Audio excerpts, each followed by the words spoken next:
Olá, boa tarde, pessoal.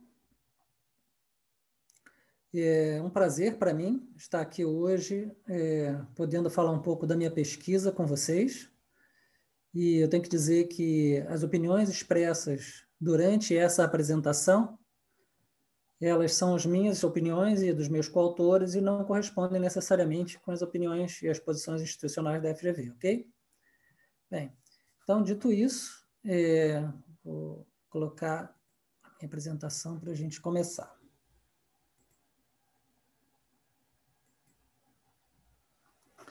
Muito bem, pessoal. Hoje, o meu objetivo é falar para vocês sobre a probabilidade de uma segunda onda ou extinção local da Covid-19. Né? Esse título traz vários conceitos que eu, antes de começar a apresentação, gostaria de explicitar.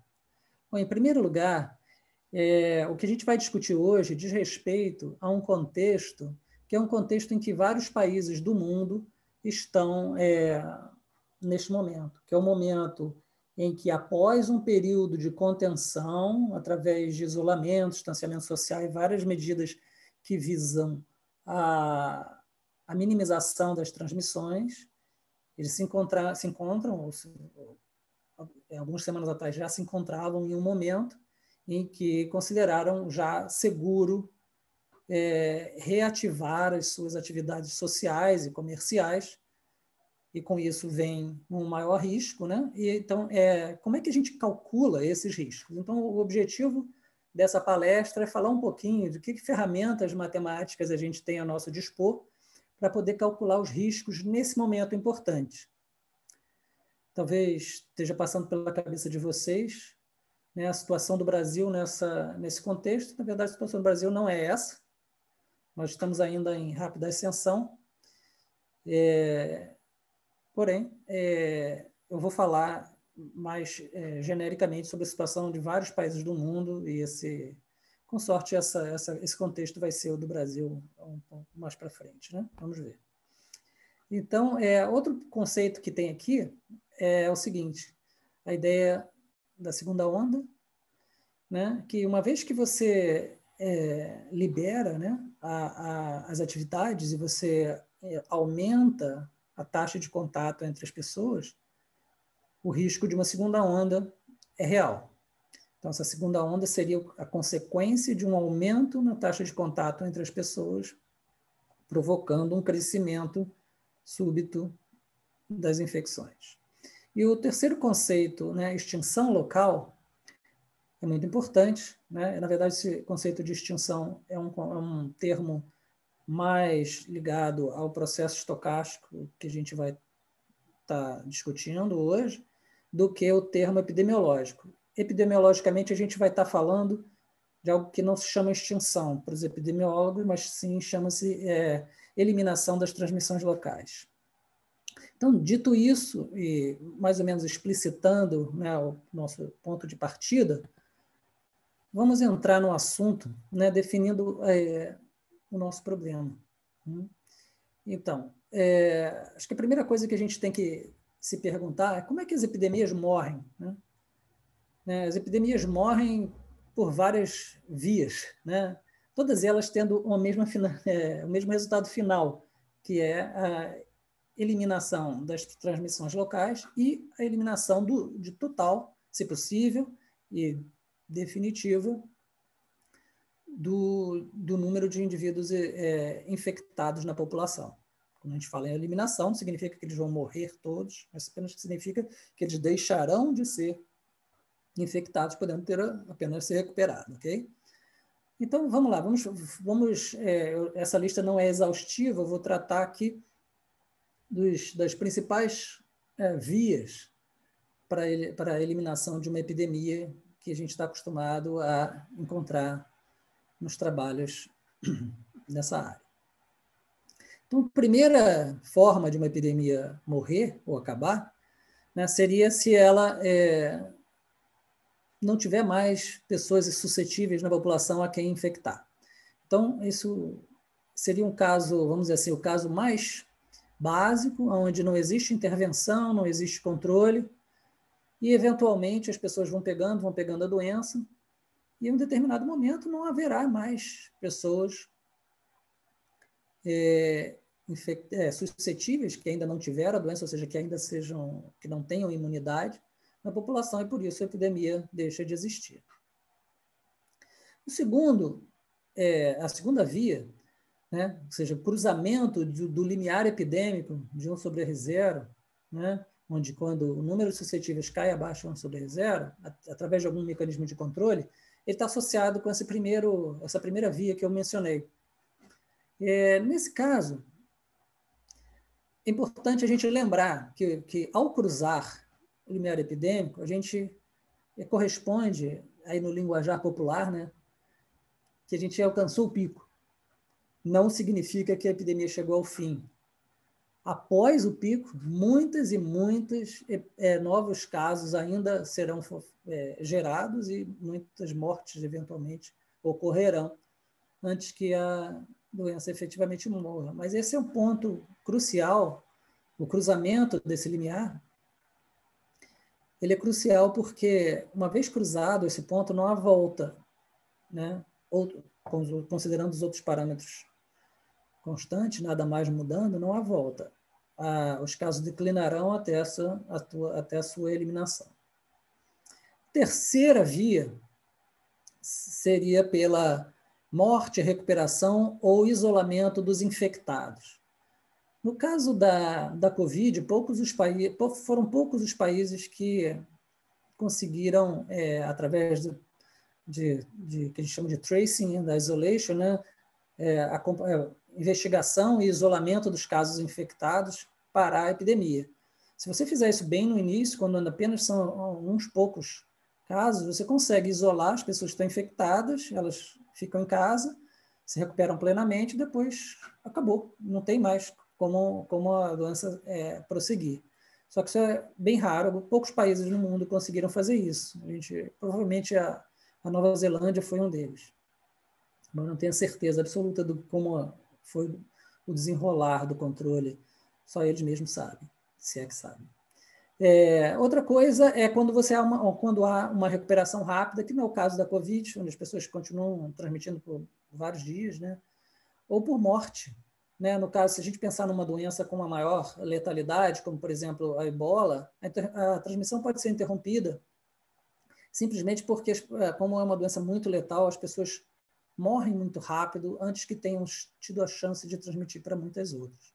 E como é doença também muito debilitante, quando a pessoa apresenta os sintomas do ebola, ela já está debilitada, já não pode circular pela população levando o vírus, como acontece com a Covid. Então, esse é um caso que não está muito, mas eu queria mencionar, mas não está muito dentro da nossa realidade.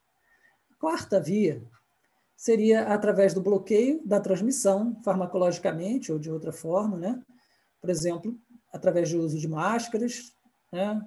Se a gente tivesse uma máscara 100% efetiva, só para a gente pensar hipoteticamente aqui, ou se a gente tivesse, por exemplo, um super antiviral que a gente pudesse tomar que impedisse a reprodução do vírus no nosso corpo e, portanto, a gente não estaria mais expelindo o vírus nos nossos fluidos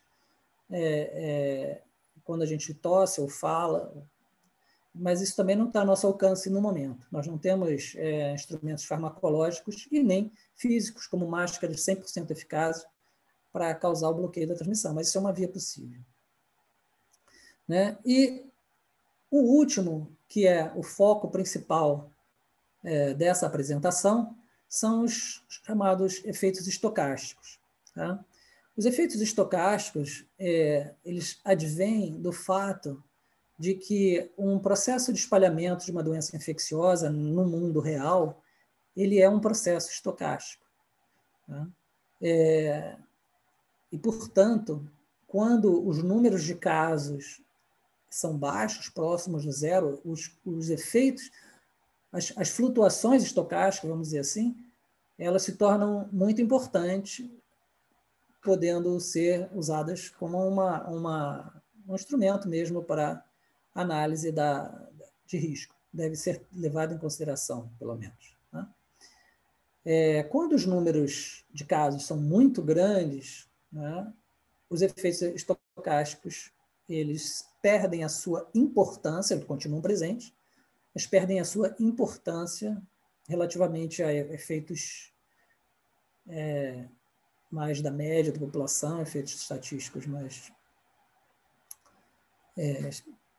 vamos dizer assim, qual seria o termo? Bom, mais estáveis, deixando de ser um fator importante. Então, nós vamos focar nesse último, para vocês lembrarem.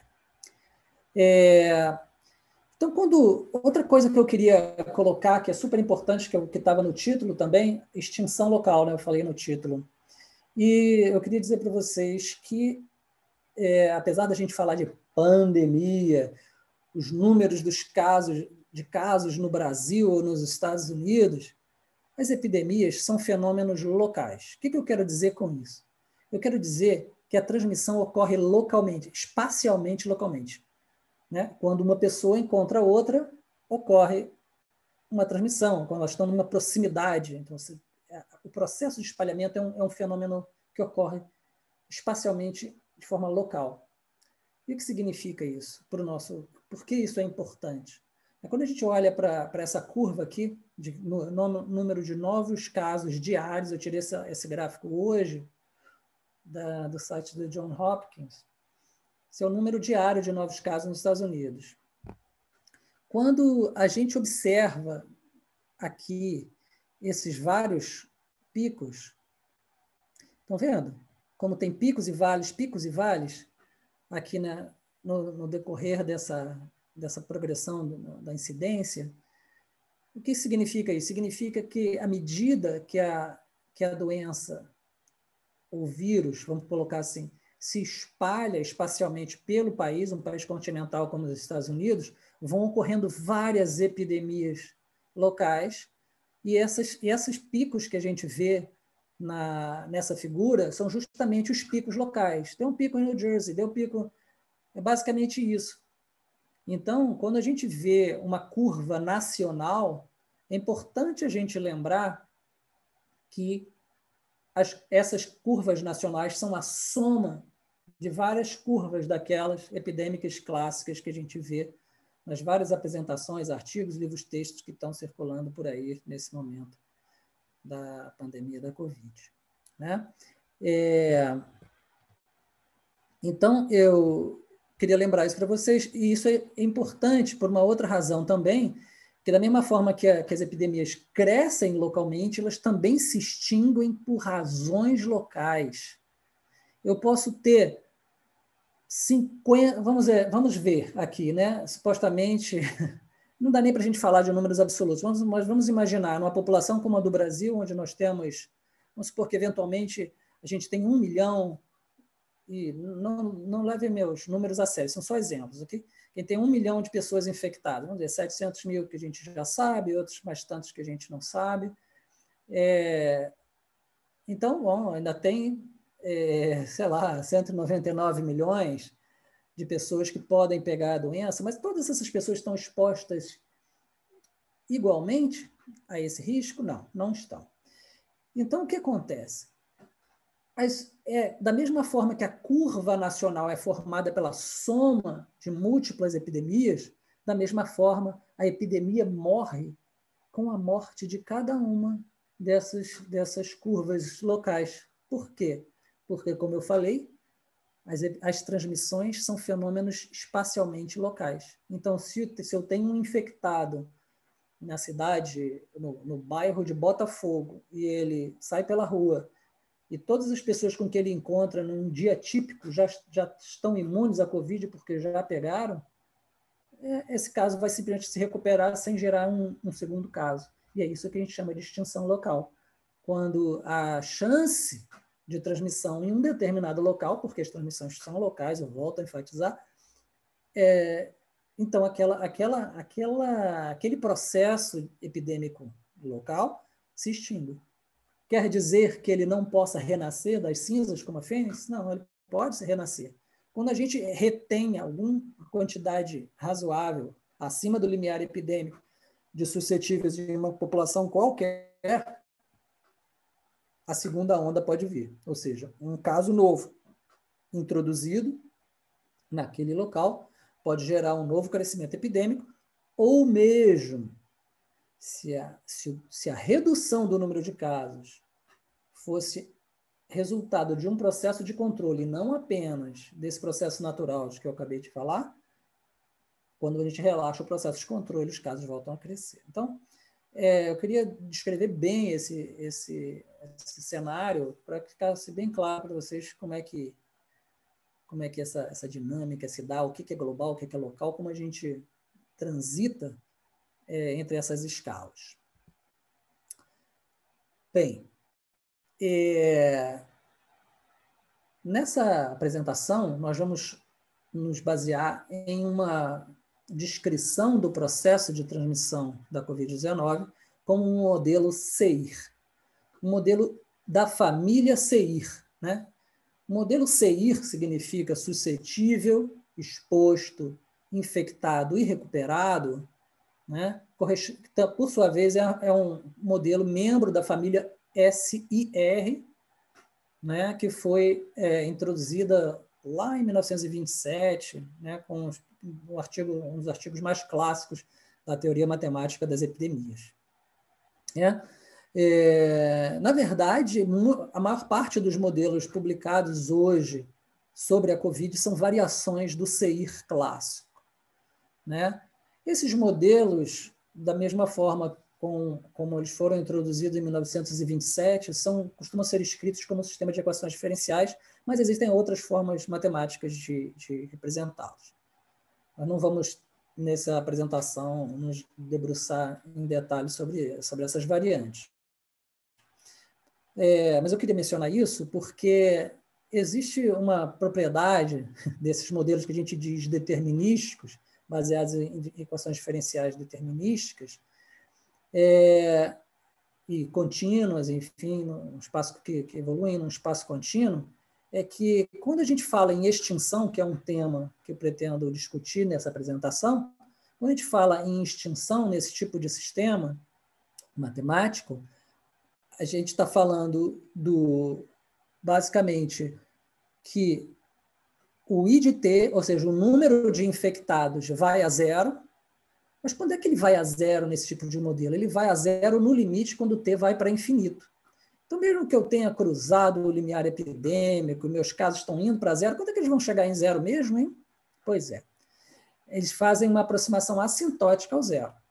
Então, esses modelos, na hora de você calcular o risco específico de uma população, onde você tem uma população discreta, né, porque os seres humanos são discretos, né, a gente não tem 1,7 seres humanos ou 0,1 ser humano, a gente precisa fazer alguns ajustes nessa avaliação. Pois bem, uma outra peculiaridade desses modelos, né, que são também chamados de modelos de média, é que eles assumem homogeneidade nas populações. O que significa isso, pessoal? Significa que eles assumem que a população é homogênea, todas as pessoas são igual ao indivíduo médio, né? E, portanto, o modelo representa a trajetória dessa média populacional. Eles são homogêneos no espaço, né? Ou seja, significa que cada indivíduo da população tem igual probabilidade de se encontrar com qualquer outro indivíduo da população. Um pressuposto forte, né? E, como eu já mencionei brevemente, né, o problema é que a gente tem esses modelos evoluindo em um espaço contínuo. As populações de qualquer coisa não são contínuas, as populações são discretas. Então, a gente tem algumas limitações quando a gente trabalha nesse arcabouço.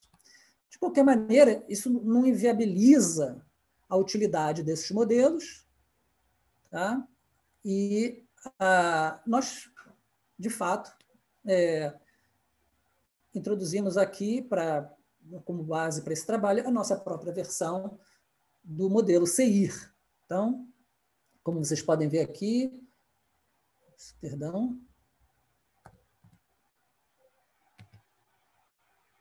eu tenho um S, um E, um I e um R. Então, eu estou em um tipo de CEIR aqui.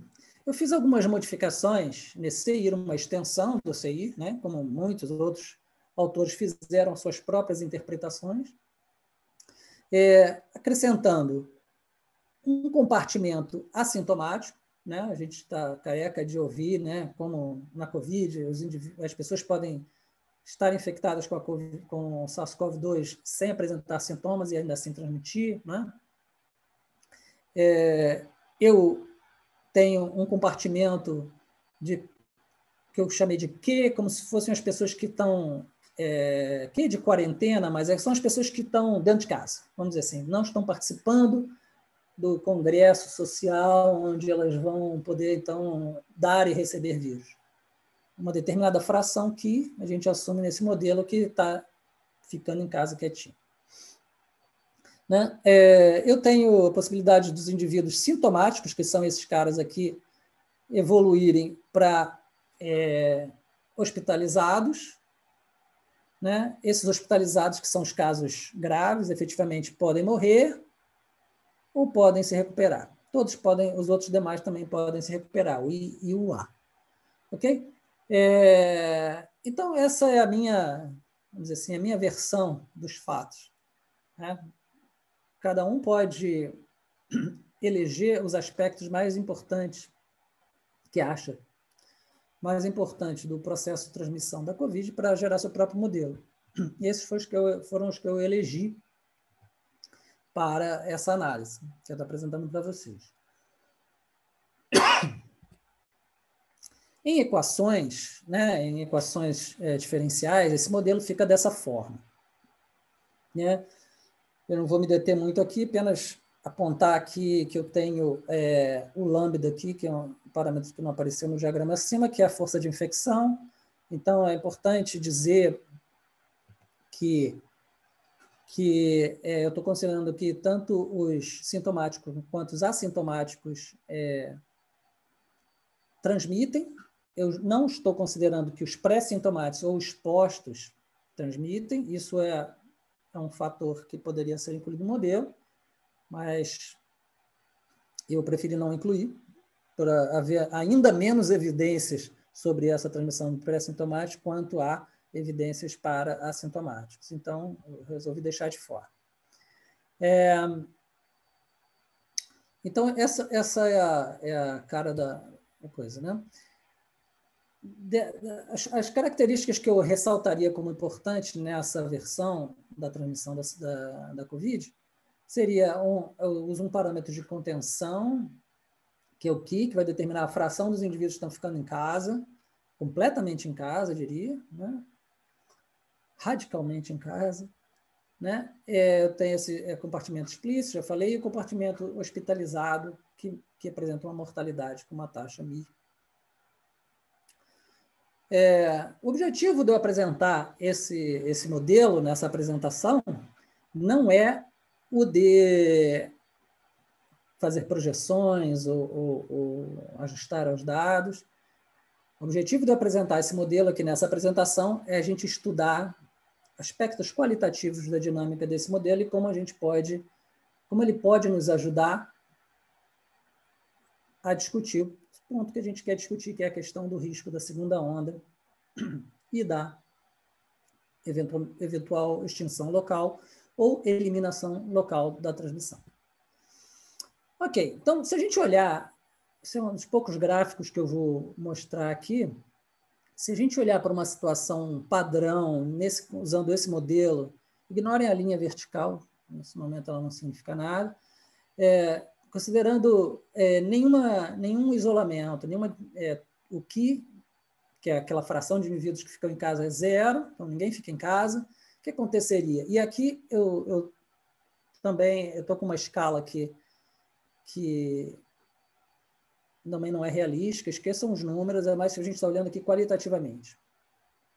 Então, o que a gente tem aqui na curva verde,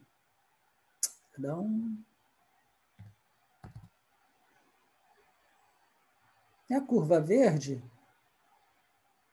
a gente tem os indivíduos assintomáticos, na curva roxinha, os expostos, na curva vermelha aqui, os infectados, né?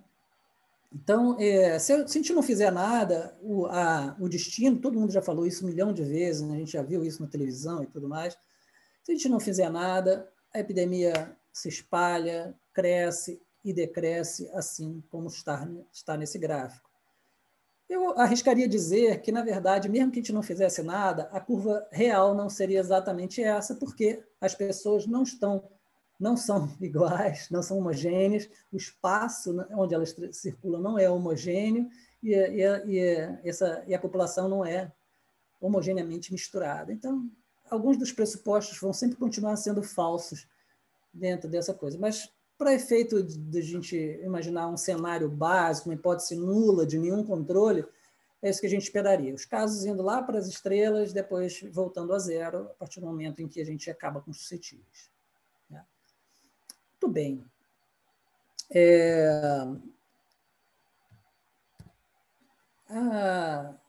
Porém, no meu modelo, eu coloquei aquele parâmetro aqui justamente para poder representar um dos instrumentos fundamentais, né? Acho que todo mundo concorda que um dos instrumentos, o instrumento fundamental que permitiu aos países que efetivamente conseguiram controlar a Covid, pudessem controlá-la, foi o isolamento social, enfim, como queiram chamar, distanciamento social, quarentena, fica em casa, enfim, essa adaptação comportamental.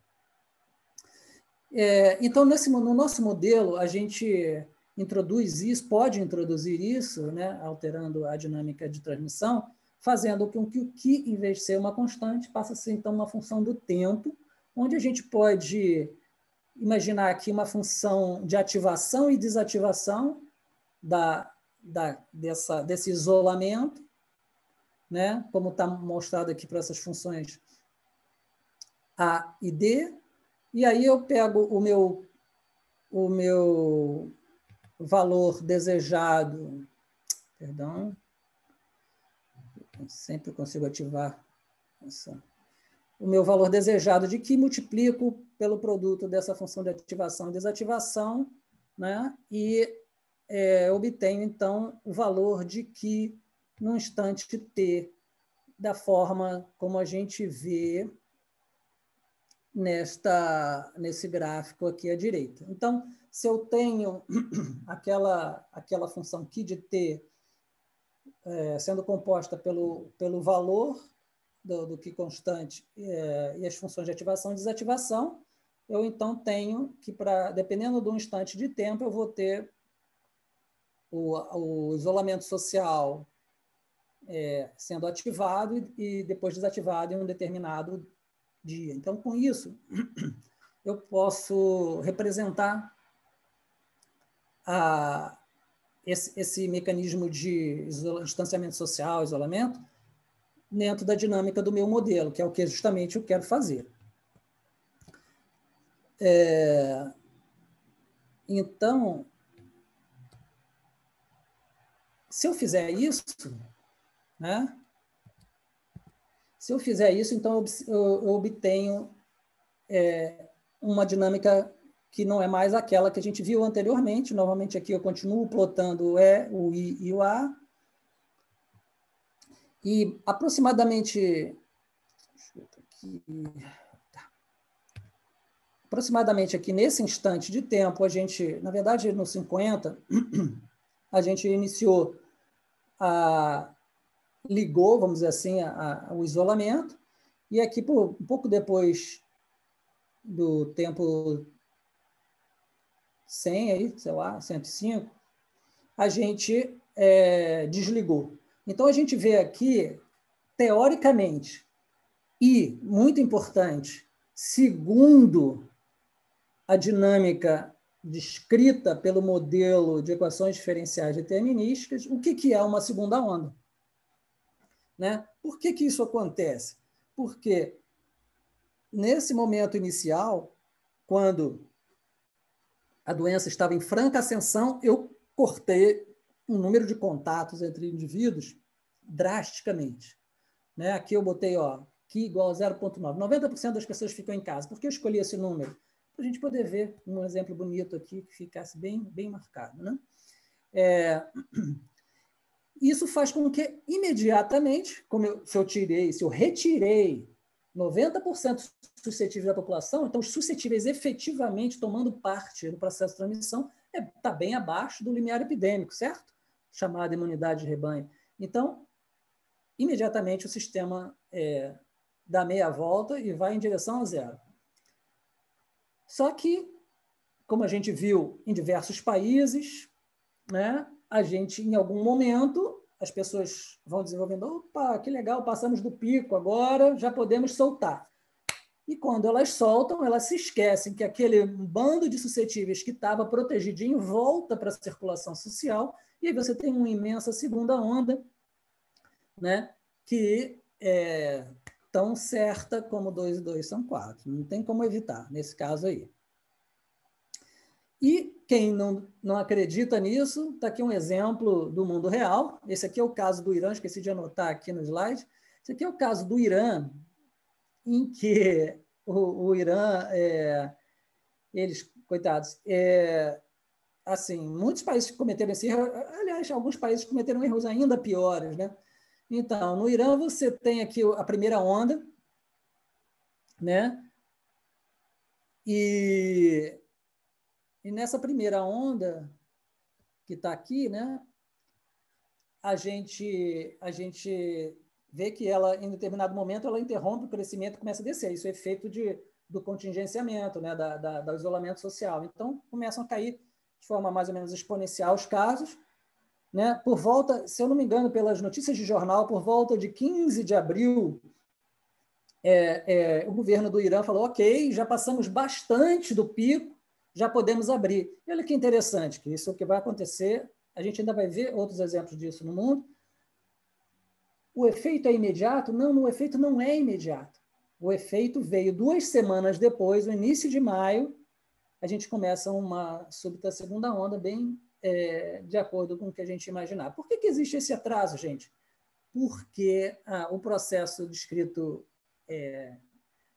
pelas equações diferenciais, com todos esses contatos instantâneos, tudo isso não é uma descrição perfeita do mundo. E no mundo existem atrasos de várias naturezas. E isso aí não está contabilizado no modelo. Mas, enfim, é certo que virá. E aí está. Né? E então, para deixar bem claro, né, essas coisas acontecem. Não é só uma curiosidade matemática, acadêmica, mas, de fato, acontece no mundo, se as pessoas bobearem.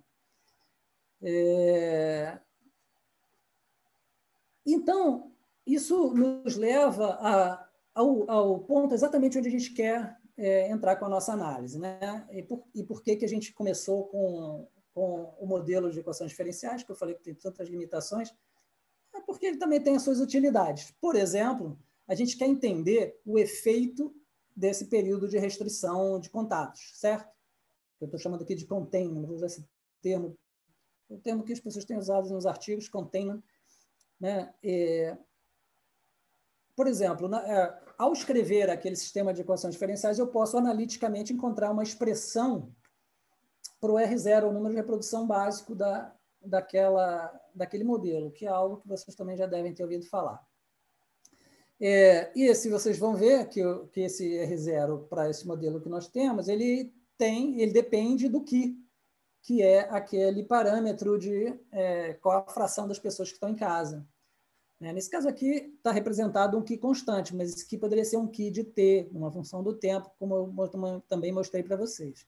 Então, se eu plugar nessa fórmula aqui do R, o meu Qi de T, então eu posso encontrar um outro número reprodutivo, chamado número reprodutivo de controle, o RC, que vai me dizer qual o valor do número reprodutivo num dado instante de tempo em resposta à minha ação de controle, que nesse caso aí é o isolamento das pessoas.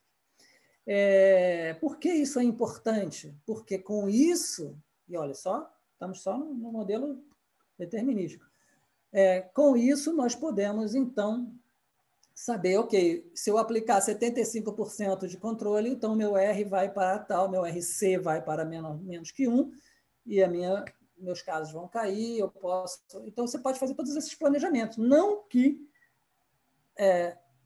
muitos gestores tenham feito isso da forma como deveriam ter feito. mas a potencial para esse planejamento estava aí, né? Vem dessa matemática, né?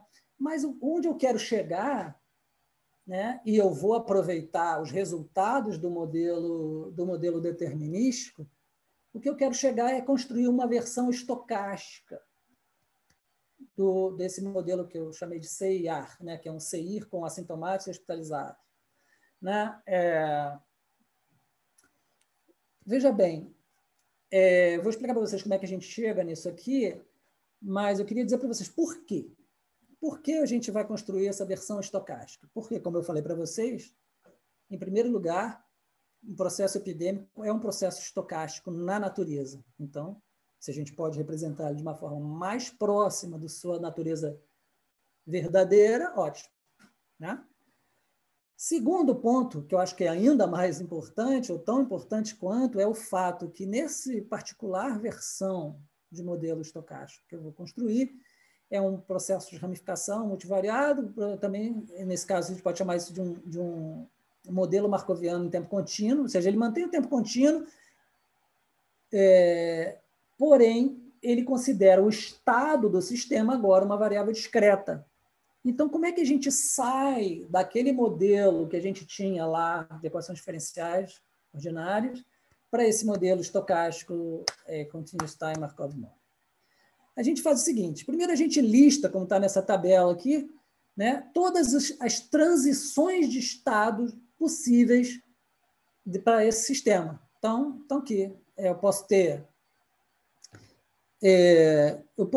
uma infecção, eu posso ter uma exposição para aí, ou seja, um exposto se convertendo em infectado, posso ter um exposto se convertendo em assintomático, e por aí vai. E aqui do lado a gente vê o que acontece, qual é a transição de estado, né? Por exemplo, numa infecção, a gente tinha um número S de suscetíveis e um número E de expostos ou pré-sintomáticos, e eu vou transicionar para um segundo estado, onde eu vou ter S menos 1 suscetíveis e E mais 1 infectados. Por quê? Quando ocorre uma infecção, é formado um suscetível deixa de ser suscetível e se converte em um exposto. E isso ocorre com uma taxa lambda 1 menos Q vezes S, que é justamente a taxa que a gente escreve no modelo de equações diferenciais. Então, como é que a gente... Então, a gente primeiro, tem vários assumptions aqui, né, pressupostos que a gente poderia falar, mas acho que um importante que a gente não deixar de mencionar é o fato de que a gente assume que como a gente está falando de tempo contínuo, quando a gente, no intervalo infinitesimal de tempo, vai ocorrer apenas um desses eventos. Então, a cada t mais dt, algum desses eventos ocorrerá e eles ocorrerão com probabilidades proporcionais às suas taxas, né? Que estão ditas aqui, certo? Então, nós podemos escrever uma equação uma equação de Kolmogorov para esse processo, né? A gente vai usar a seguinte notação aqui para vocês entenderem, né? Eu vou chamar de PSEIAH no subscrito, no instante t, a probabilidade naquele instante t, S de t, E de t, I de t, A de t e H de t serem iguais a Szinho, Ezinho, Izinho, Azinho e Hzinho. Ou seja, que o estado do sistema seja esse. Então, com essa notação, eu posso escrever uma equação diferencial para essa probabilidade, que vai ser dada pela a probabilidade do sistema encontrar-se num determinado estado vezes a taxa com que aquele evento pode ocorrer. Tá? Então, a partir daí, a gente então consegue, uma vez que a gente escreve esse modelo, a gente pode então, finalmente, simular esse processo estocástico, que é o que a gente um dos nossos objetivos. Existem, e a gente vai mostrar aqui, alguns resultados analíticos que a gente pode extrair também desse modelo estocástico, mas uma vez que eu tenho esse modelo escrito, eu também posso simular e começar a entender melhor a importância da estocasticidade no desenrolar do processo epidêmico. Vejamos aqui, para efeito ilustrativo, a importância da estocasticidade numa situação absolutamente de parâmetros constantes, né? Nesse caso aqui, eu não tenho nenhum isolamento, eu tenho apenas uma população com R0 fixo em 1,7 e eu tenho um número inicial de casos de 2, I0, 2.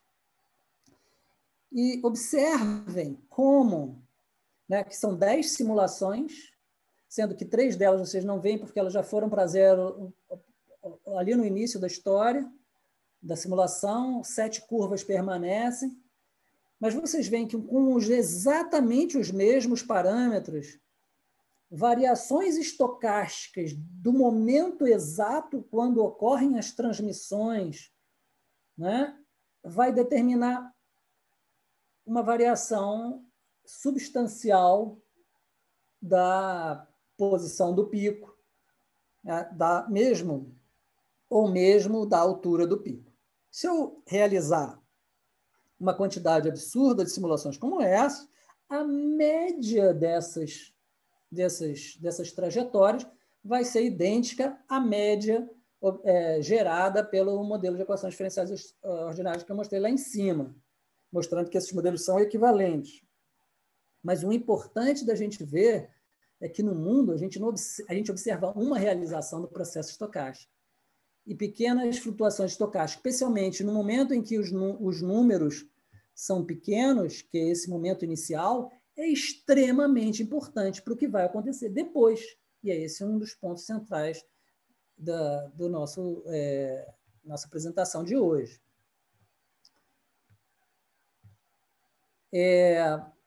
Então, vamos seguir adiante, né?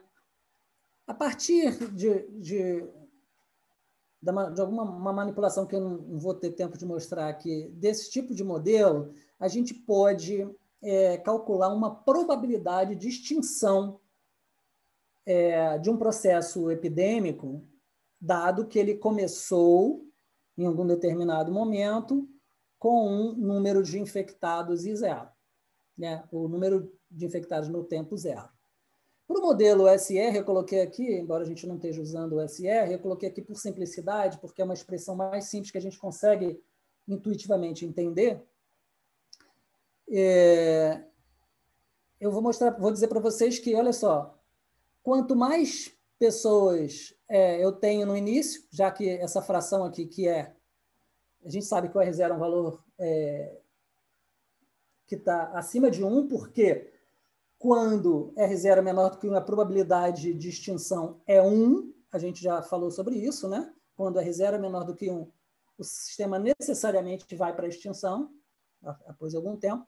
Então, esse caso que eu estou mostrando aqui na tela é estritamente o caso onde R0 é maior do que 1. Então, quanto maior for R0, menor a minha chance de ter extinção. E também, quanto maior for meu I0, também menor a probabilidade de extinção. Então, acho que essa versão da probabilidade de extinção para o modelo SR, ela foi posta aqui só para facilitar a gente poder fazer essa análise intuitiva, fácil de ler e entender o que acontece quando variam esses parâmetros. No caso do nosso modelo em particular, ele tem uma expressão muito complicada, que vai estar no artigo que a gente está terminando para a submissão, mas, basicamente, as expressões complicadas são os valores desse QI aqui, né? Mas, basicamente, ela segue uma uma lógica similar, né, ao que a gente tinha anteriormente. Só que essas QI são expressões que são derivadas de funções geradoras de probabilidade baseadas nas probabilidades de cada um dos estados E, I e A, que são os estados que contêm indivíduos transmissores infectados, de gerar novos casos ou recuperar-se, né? Então, tem uma teoria aí que permite a gente chegar a essa expressão para o P0 do CA. O ponto aqui é o seguinte, que de posse de uma expressão analítica para esse P0, ou mesmo eu poderia ter feito sem a expressão analítica do P0, mas simplesmente por simulação, mas uma expressão analítica é mais eficiente, eu posso fazer uma análise um pouco mais abrangente. Por exemplo, o que acontece se, no momento em que eu levanto os mecanismos restritivos, ou seja, eu retorno às atividades comerciais, sociais, né? E eu tenho um determinado número. Deixa eu ligar aqui minha canetinha. Um determinado número de infectados restantes, remanescentes, depois do fim da quarentena, vamos dizer assim, e eu tenho um determinado número reprodutivo efetivo, RT, naquele momento, qual é a probabilidade do meu sistema evoluir diretamente para a extinção? Então, aqui eu desenhei uma linhazinha colocando a probabilidade de 50%, né, separando as duas regiões. E vocês veem que, se eu tiver um pouquinho, mais do que 10 infectados aqui, já vai ficar muito difícil.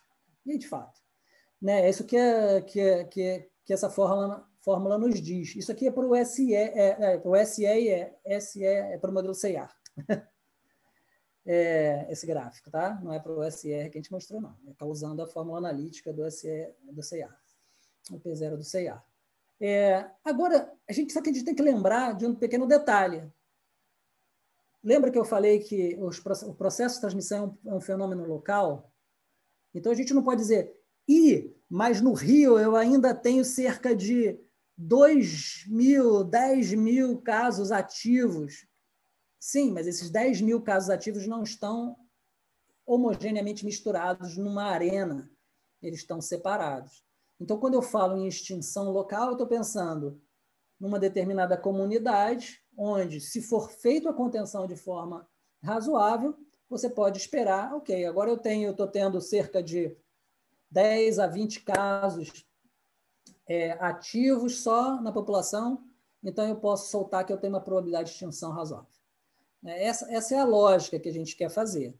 Agora, aí vocês, mas eu ainda estou muito pessimista, professor, isso ainda é muito pouco, mesmo se eu tiver uma comunidade pequena, porque, enfim, pode ter reintrodução, a gente vai chegar lá. Existem outros fatores atenuantes que eu vou falar já, que vão tornar isso um pouco mais realístico. Não realístico, mas otimista, porque realístico é. Né? Então, vamos colocar aqui alguns resultados numéricos, considerando esse ambiente onde a gente tem um número suficientemente grande de suscetíveis na população local a ponto de não fazer diferença, quase que a maioria, vamos dizer assim, quase que a totalidade da população daquela comunidade local é suscetível ainda, e eu tenho esses números que estão indicados aqui na tabela como no tempo zero, e aqui são as probabilidades, que eu falo aqui de aproximada por simulação, aqui pela fórmula analítica, e aqui o equivalente se fosse um modelo SR, só por curiosidade. Então, a gente vê que, à medida quanto mais gente a gente mete, a gente deixa permanecer na população pós-liberação, menor as nossas chances. Mas a gente, pelo menos, pode calcular essas chances. Né?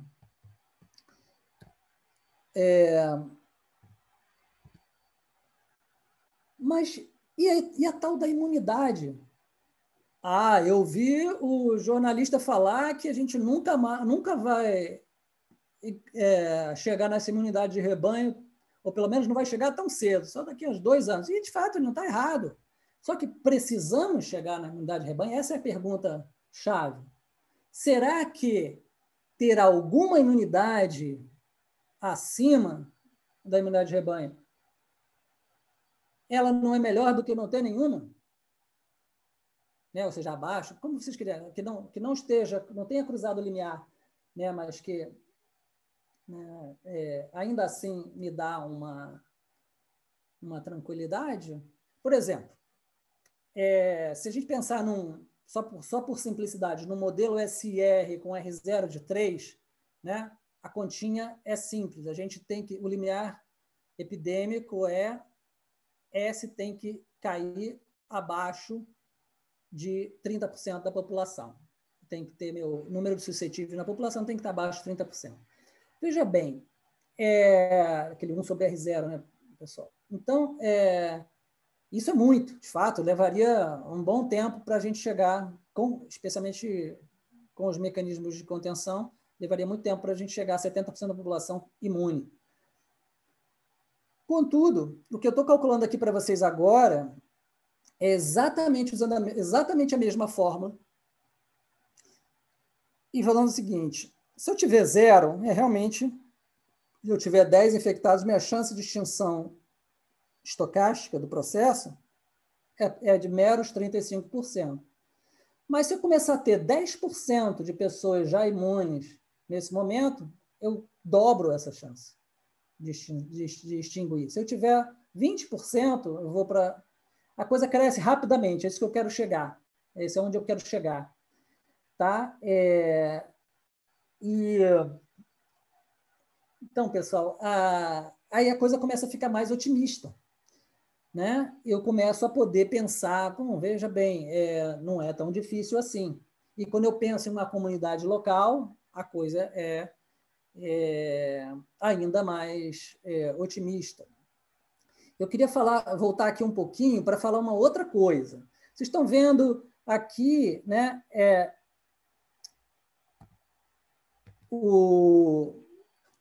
esse eixo X dessa figura, onde tem o número reprodutivo. Esse número reprodutivo ele é um efeito do quão cuidadosas são as pessoas. Né? E todo mundo já viu, né, quando se fala de voltar às atividades, ninguém fala em voltar às atividades e partir para o carnaval. Não, as pessoas vão voltar a trabalhar, mas vão usar máscara, vão procurar manter o distanciamento social.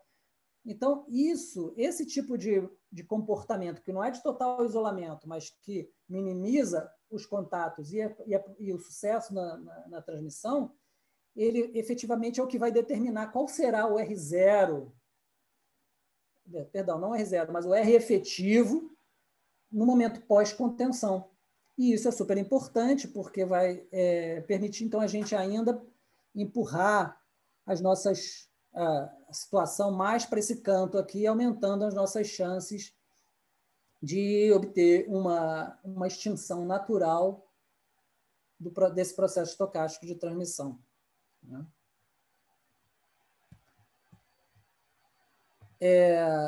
Então, vamos voltar lá embaixo. Eu já estou terminando. Um outro ponto que vem a reboque dessa análise da probabilidade de extinção ok, eu tenho uma probabilidade de extinção, mas quando? Quer dizer que eu tenho a probabilidade de 80%, quando a gente viu ali em algumas condições, mas é para extinguir semana que vem? Não, espera aí, vamos com calma. Então, o que vai determinar o tempo, e esses dados aqui são calculados por simulação, essa coluna da direita, né? E a gente vê o seguinte: se eu deixo muitos infectados pós período de contenção, eu vou levar mais tempo para atingir a extinção, meramente por um movimento estocástico. E se eu deixo menos, quanto mais próximo eu trago o número de infectados para próximo zero, naturalmente essa extinção chegará mais cedo. Né? Então, pessoal, era esse raciocínio que eu queria explorar com vocês nessa apresentação e mostrar que, para a gente conseguir pensar cenários pós-contenção, a gente precisa levar em consideração todas essas coisas. A gente tem que levar em consideração, que a gente está tratando uma população que é discreta, populações são discretas. A gente está tratando de um processo estocástico. Então, quando a gente aproxima, a gente leva o sistema para próximo do zero, os efeitos estocásticos tomam uma proporção muito importante. Nós não podemos ignorá-los. Né? E, obviamente, com um pouco de cuidado e atenção e uma modelagem atenciosa, a gente consegue calcular alguns desses riscos de forma a poder utilizar esses valores estimados de probabilidade em um plano de liberação mais adequado. Então, eu gostaria, então, com isso, agradecer vocês pela paciência de me ouvir aí por quase uma hora, né? E eu agradeço quem quiser perguntar, estou aqui à disposição para responder as perguntas de vocês. Então, com isso eu vou interromper aqui a minha... Boa tarde a todos. Nós separamos uns 15 minutinhos para perguntas e eu vou ler algumas perguntas que chegaram para a gente para enviar para o professor responder. O Erivelto Gonçalves perguntou sobre a gestão de São Paulo, sobre as deliberações das fases. É maduro?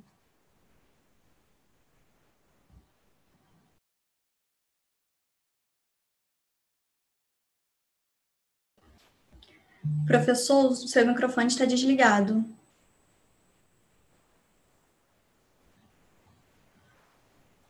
Ok. Bem, a pergunta, Erivelto, eu não sei se eu entendi bem, né, mas a questão se é maduro, né?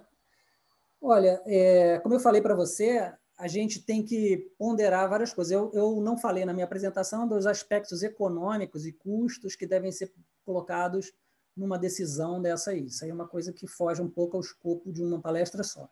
Mas o nosso objetivo, em termos de análise de risco epidemiológico, é poder dizer qual é a probabilidade que a gente tem, dado a situação em que a gente conseguiu colocar o nosso sistema epidemiológico no momento da abertura. Então, se a gente ainda tem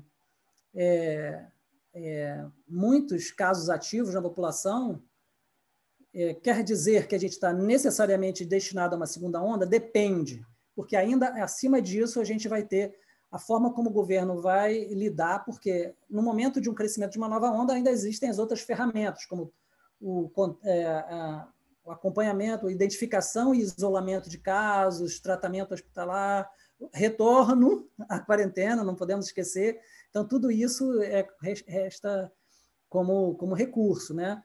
Mas eu acredito que, da forma como a abertura, na maior parte das cidades brasileiras, grandes cidades, está ocorrendo, é muito mais provável que a gente esteja destinado a uma segunda onda do que a uma extinção. Espero estar errado. O Carlos Alberto Decotelli perguntou: os algoritmos matemáticos internacionais, atualmente em estudos, apresentam de forma convergente alguns consensos redundantes? Olha, também, novamente, aqui eu vou tentar fazer a minha interpretação da sua pergunta, né? Mas, sim, a gente tem alguns consensos, não diria redundante, mas existem consensos em várias projeções importantes de vários estudos internacionais. Em primeiro lugar, a gente deve lembrar que lá atrás, quando o Imperial College publicou, olha, 1 milhão de casos, não sei o quê, a pessoa, não é? E, de fato, aqui estamos, não é isso? Eu acho que isso é uma evidência muito clara, né, do que a matemática é capaz de dizer para a gente, e como o próprio professor Ferguson, né, que é o chefe lá do grupo do Imperial College, falou, o nosso modelo considera pouca ou nenhuma intervenção. Agora, se o destino está na mão dos reguladores, né? E, de fato, alguns países conseguiram conter, outros países não. E nós já estamos nos aproximando de 1 milhão de casos, né? Então, estamos aí, né? O professor Sérgio Verlan perguntou se A no seu modelo pode infectar. E se sim, o que aconteceria se não pudesse e fosse uma proporção de 40%? Ok. Sim, o assintomático ele pode infectar no nosso modelo. Se ele não pudesse infectar, a gente teria basicamente um crescimento mais lento da curva de infectados, né? A dinâmica qualitativa do modelo não iria se alterar muito, mas simplesmente a gente teria uma desaceleração do processo. E é difícil a gente dizer sobre uma determinada fração de assintomáticos, nós não fizemos análise de cenários extensivos sobre isso. E hoje em dia ainda há bastante controvérsia, até pela dificuldade que há em se estudar as pessoas assintomáticas, de qual seria essa fração de assintomáticos. E a razão para pensar, inclusive, que eles podem variar de população para população. O Nuno Croquidax, não sei se é assim que se fala, parabenizou pelo trabalho e perguntou se você consegue, com o seu modelo, estimar a razão entre assintomáticos e casos confirmados. É importante para a questão da subnotificação. Oi, Nuno, obrigado pela pergunta. Essa é uma pergunta super importante. A resposta, eu vou responder com uma pitadinha de sal. É o seguinte, possível é. Por quê? E nós fizemos algumas coisas, eu optei por não apresentar aqui, devido ao alto grau de incerteza sobre alguns parâmetros epidemiológicos que ainda permanecem. Mas, quando a gente constrói um modelo com essas categorias dos assintomáticos e dos quarentenados e tudo mais, a gente, então, pode, usando a definição de caso em prática num determinado lugar, por exemplo, no Rio de Janeiro ou em São Paulo, a gente, por exemplo, vamos supor, aqui, só para exemplificação aqui no caso do modelo que eu apresentei, vamos supor que em uma determinada cidade as pessoas estão apenas testando os pacientes que são hospitalizados, como foi o caso, inclusive, no início da epidemia no Brasil. Depois houve uma expansão disso aí. Né? Então, eu posso simplesmente pegar esse modelo e otimizar, ou fazer uma inferência sobre os parâmetros, várias metodologias para isso, né? Que maximize o fit entre a minha curva de hospitalizados e o número de casos que o governo testou positivos.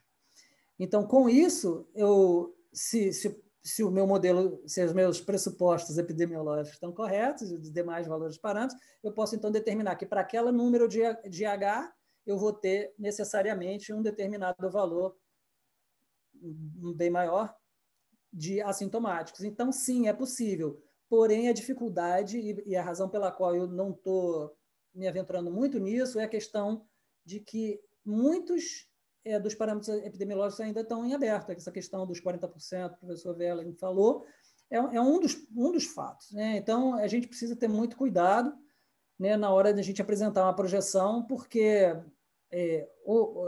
na verdade, a gente pode declarar as incertezas, mas essas incertezas, no momento atual, são bem amplas. É o que eu tenho a dizer.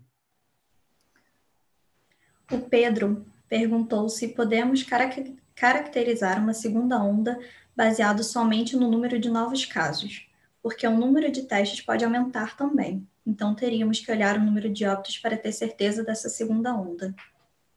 Perfeito.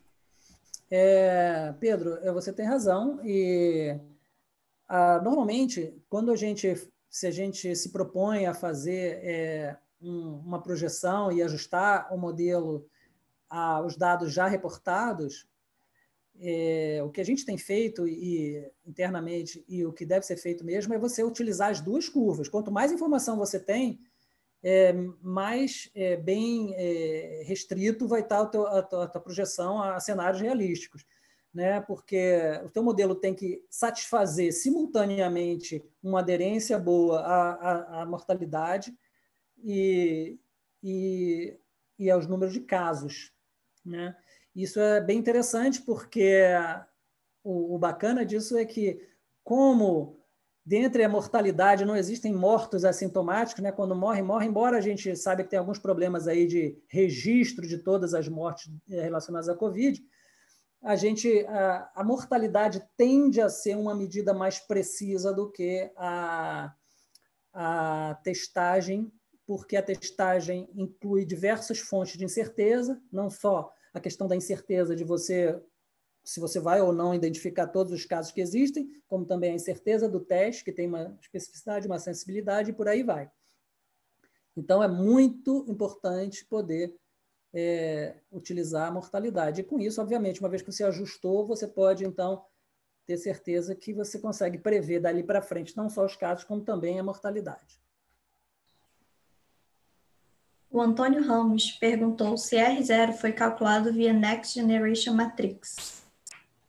Sim, foi, né? A forma como a gente faz isso é dessa forma, né? Uma matriz de próxima geração, né? Que ela calcula o R0 analiticamente, uma parte, quase qualquer modelo você consegue, mas quanto mais complicado o teu modelo, mais difícil encontrar essa expressão analítica, mas para esse modelo é possível e não foi muito difícil, e está no nosso artigo que vai sair aí em breve.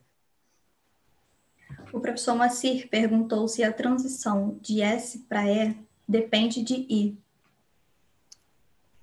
Boa. Oi, Moacir. Sim, a transmissão de S para E, ela depende de I, de A, né? E do parâmetro de transmissibilidade. Tá? Porque a força de infecção ela é uma função do total entre indivíduos sintomáticos e assintomáticos, que no caso são o I e o A, respectivamente, no modelo. Um atendente anônimo perguntou se o fenômeno é local, faz sentido um lockdown em nível nacional? Uma boa pergunta, obrigado. Na verdade, o fenômeno é local, sempre será local. Contudo, a gente também não há problema nenhum a gente desejar, no nosso processo de gestão, obter um resultado global. Mas o que a gente tem que utilizar desse fato é que, se o problema ocorre localmente, a gente precisa de soluções mais ou menos customizadas para o contexto de cada local. Então, não adianta a gente... Quer dizer, adianta, né? Algum efeito terá. Se eu fizer uma intervenção draconiana igual para todos os lugares, eu mando todo mundo para casa, vai ter efeito. Agora, eu preciso disso? Não. Talvez eu pudesse restringir mais em alguns lugares, menos em outros. E muito importante nesse momento em que eu planejo uma liberação, eu continuar controlando os fluxos espaciais intermunicipais, ou pelo menos tentar manter algum diagnóstico, barreiras sanitárias, pelo menos por amostragem. Por quê?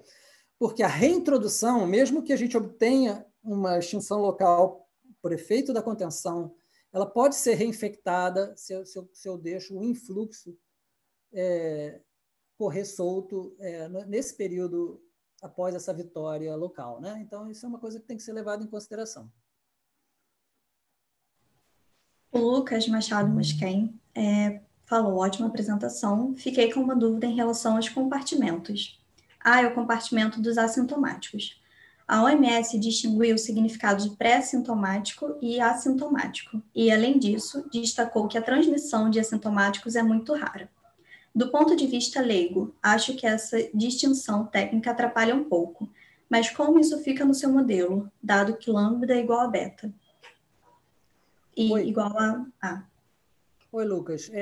O lambda não é igual a beta, né? Lambda é igual a beta vezes I mais A, ou seja, o beta é o parâmetro de transmissibilidade, ele vai multiplicar o total de I e A. Então, no meu modelo, estou considerando que apenas os sintomáticos e os assintomáticos transmitem após um período que a gente chama de incubação, que também agora está sendo chamado de pré-sintomático. Então, no meu modelo, o pré-sintomático seria o E.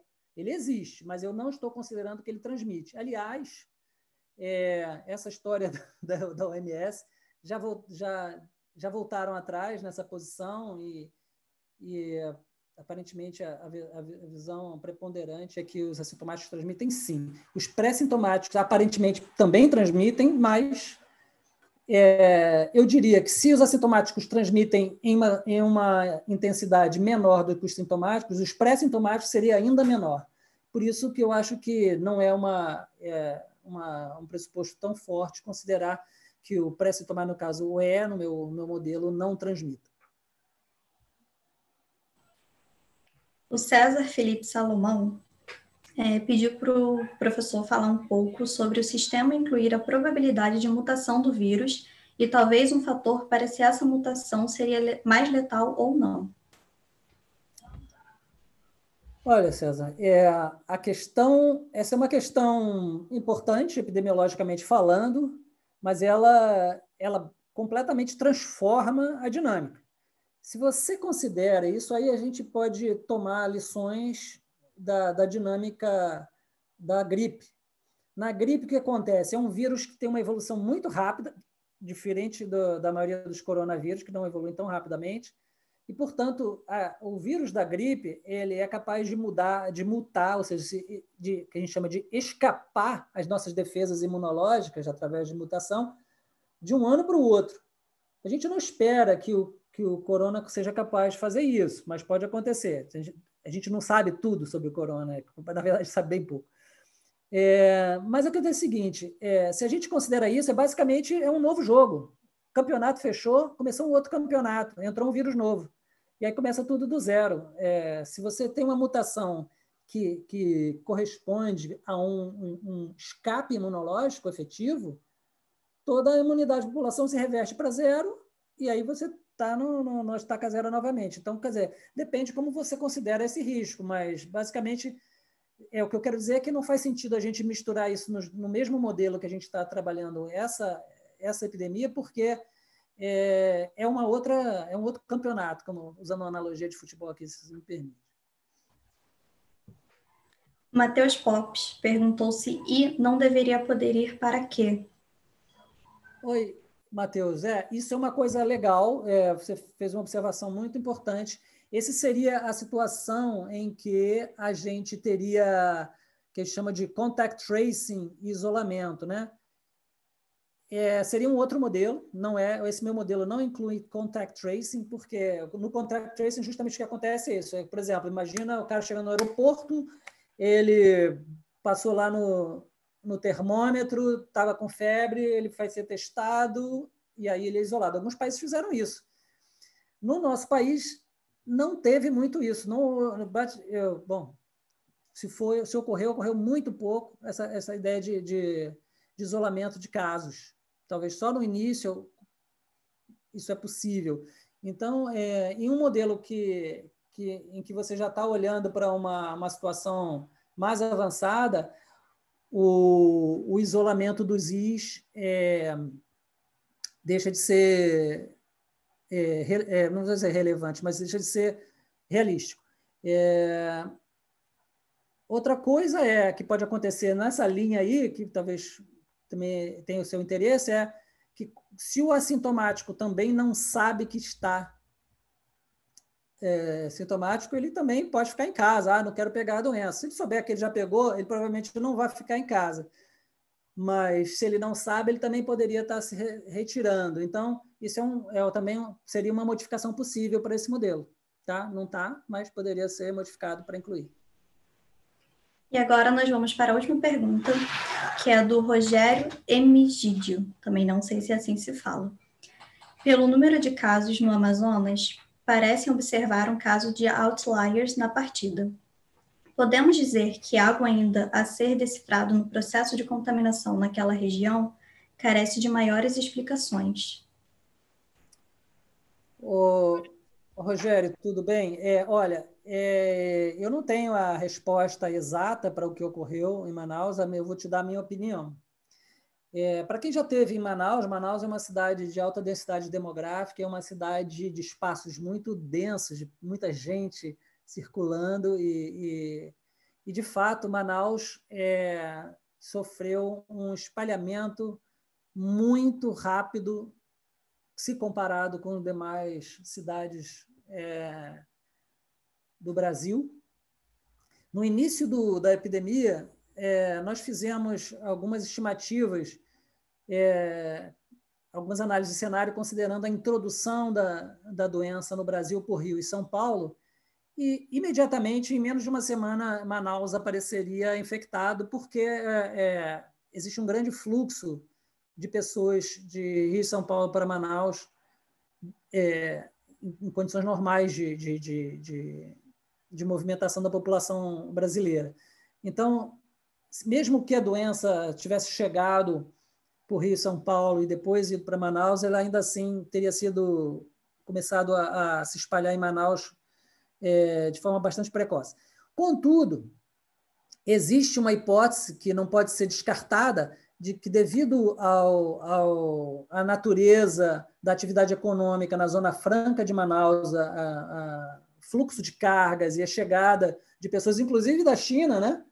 De todo mundo, mas inclusive da China em Manaus, Manaus pode ter tido uma importação de casos independente de Rio e São Paulo e até mesmo concomitante ou mesmo antes do Rio e São Paulo. É difícil dizer. Né? É difícil dizer, a essa altura do campeonato, se isso foi o caso, mas é uma hipótese de trabalho.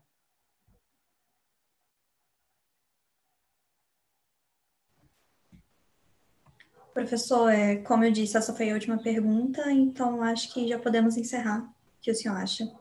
Eu acho ok. Eu agradeço a todos pelas ótimas perguntas e obrigado.